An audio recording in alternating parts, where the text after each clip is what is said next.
My name is Casper and I work in the bakery application group at DuPont Nutrition and Health. I'm going to tell you about some of the challenges related to par-baked bread.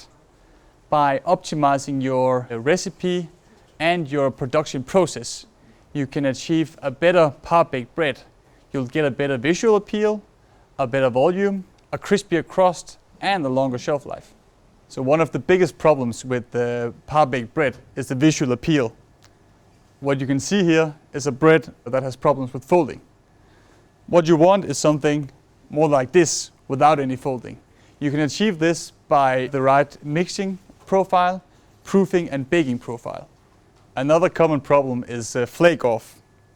To get a bread without flake off, you need to really optimize your process, starting from your proofing all the way to freezing. So the right cut or the eyebrow is also very important for your par-baked bread. Here's an example of a poor eyebrow compared to a good eyebrow, where you can notice that's more open in the structure. And you can achieve this by optimizing your mixing time. In addition to optimizing your processes, you can add ingredient solution to help you address and overcome these challenges to get the best visual appeal of your par-baked bread. So you want to achieve maximum volume of your par-baked bread after your first baking. This is the big volume compared to small volume. To achieve the bigger volume, you need to optimize your mixing time to get the right gluten development and also add ingredients that will help you to get this big volume.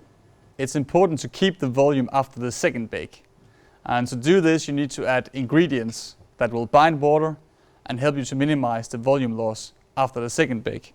As you can see here, you have a big volume compared to a small volume with no ingredient solution.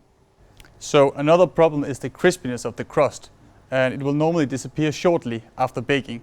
Either two things can happen. It will get very leathery and a very leathery crust, or it can become very brittle, a very fragile crust. What you want is something in between, a very crispy crust. And you can hear it when I squeeze it, that it has a very crispy sound, like this. And again, it's very important to know and to optimize your process, especially the baking and the cooling profile.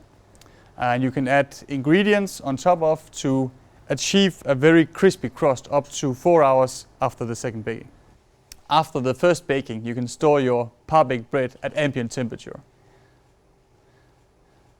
The shelf life is increased by up to 20 days by the addition of enzymes and emulsifiers. With a little effort, you can get better visual appeal, better volume, crispier crust and a longer shelf life of your par-baked bread. But remember, you need to optimize both your recipe and your process. For more details, read our articles on bakeryperformance.com.